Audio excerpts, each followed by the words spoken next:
tomorrow it will.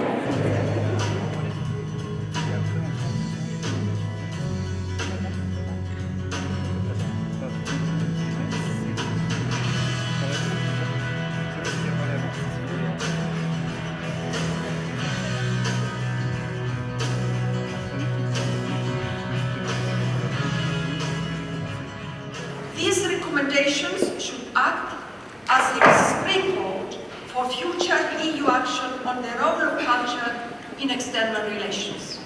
It should be a priority for the next Commission as well. Allow me to take a few moments to explain why. Cultural cooperation and cultural diplomacy offer the best opportunity to show the richness and diversity of one's culture to the world. I see the role of the EU as an enabler in the process, in addition to what the Member States may do, and not as an entity which should integrate all actions, frame them, and say, here, this is the European culture. We are at a very crucial moment, a very interesting moment when we are witnessing new trends in the external action as such and in the cultural activities. And there, I think, reading the report, we find very well the kind of right approach that we have to promote. It's one that, first of all, needs to be bottom-up more than top-down. One is about culture in the middle of conflict. And it's quite interesting to see that, whether it been with Afghanistan a few years ago, with what we have seen in Bamyan, for instance, what we have witnessed in Mali and Timbuktu, or what we're witnessing today in Syria, in Aleppo and elsewhere, there is room for an international action. Of course, we have to work very closely with our colleagues from UNESCO there, but not only, there is room for the European Union pushing some ideas. This is why it is so important that Europe can act as a united force, speaking with one voice. We need culture in European diplomacy, but at the same time, culture needs free spaces and encounters on an equal footing to flourish. The framework is fixed by politics, but not the formats and the modalities. Prosperity through culture, empowerment through culture, dialogue through culture. These three themes are the common threads that run contrapuntally through the evidence gathered in the course of our inquiry. These common threads have emerged just as much from the aspirations and visions of cultural actors in third countries as they have from the testimony of their European counterparts. In our draft report, we have grouped the three themes together under the notion of global cultural citizenship. The idea that citizenship has cultural dimensions has come to the fore rather strongly in recent years. Claims to cultural belonging, cultural rights, cultural voice, and cultural inclusion for both individuals and groups now accompany the demand for economic, political, and social rights. A new strategy will only harvest the added value that it promises only if and when the main political building blocks are in place, and fully in place: a vision, a commitment, and a sense of mission. And it would also have to include new instruments, mechanisms, and initiatives. C'est le fait d'entrer dans ce sens du partage.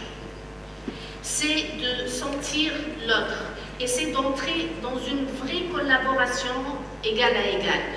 C'est pas aussi cette vision, c'est d'avoir l'argent ou d'avoir beaucoup d'argent pour créer des projets. Des fois, avec des milliers, on peut créer plein de projets pour le futur. How does one really work with the European Union? About really understanding the local reality and responding to that. But it's really about how do you strengthen interregional relationships. But if you don't support infrastructure building, and I don't mean just with money, but with capacity building, with understanding the needs, who are you going to be working with, is my question. And I think that would be really crucial in understanding, in some parts of the world, what the responsibility or what the needs for EU strategy could be. Cultural institutes do not need to fear a greater role of the European Union. Again, there is complementarity. Should we only focus or mainly on cultural operators? Or should we, as I believe, also have a policy directed at civil society in the wider sense, how narrow or how broad? So cultural diplomacy, by nature, is long-term, and we should warn in the strategy against the temptation among politicians to believe that short-term results are not just likely, but crucial. The civil society dialogue is absolutely fundamental.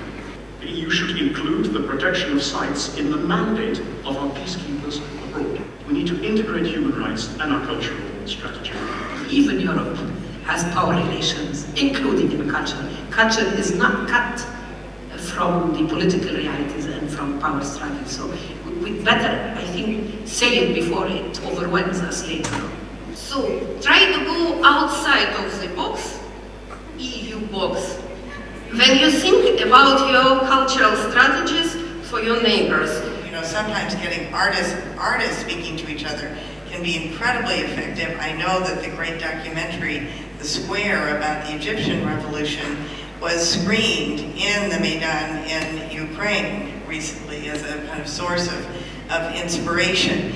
I would like to say that I see this today as a laboratory for the strategies that EU had by using culture in the external relation, but as different from 20 years ago, the European Union has the instruments, and it can be much more impactful because it is not like the Council of Europe, a sort of intergovernmental organization that only has a consultative aim, but it is able to create the instruments, the legal instruments that could, in the long term, be really impactful. Pour un Européen, nous ne pouvons réellement apporter une valeur ajoutée que si nous aidons les États membres à mieux présenter leur culture nationale en leur donnant une dimension européenne qui les valorise. Et c'est particulièrement vrai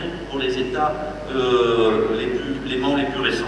Il y a vraiment une urgence qui ne demande pas d'argent, c'est permettre une plus grande mobilité des artistes du Sud notamment, qui galèrent à chaque fois pour avoir des visas dans les différents pays européens, parce que tous les pays européens ne sont pas uniques là-dessus. Il faut avoir soit un visa Schengen pour certains pays européens, et pour l'Angleterre, notre visa. Et on additionne ça, c'est extrêmement compliqué pour les artistes du Sud d'atteindre des marchés, de s'exposer en Europe, et ça c'est une urgence absolue là-dessus. On ne peut pas avoir d'égalité de traitement avec les pays du Sud qui ont aussi une créativité s'il n'y a pas une mobilité comme les Européens vont vers les pays du Sud. We believe that it's sometimes better to leave kind of the ground, the grassroots come up with their needs by telling funders and those that provide resources what is required, and then subsequently giving them the tools to do the work that they have to do. What would be the strategic approach if one day we will all realize that the people we are talking to in the government, in the state cultural institutions, they will fail to communicate back to us. They will start to sort of, at some point we will start to understand that they are not considered to be our allies anymore. And what would be then strategic approach to talk directly to the, let's say, private sector or civil society, because this is going to happen in Georgia, this is going to happen in Ukraine. There is added value at the European level. We know that there is, we just need to capture it, and we need to translate it into concrete action. We need to use our collective soft power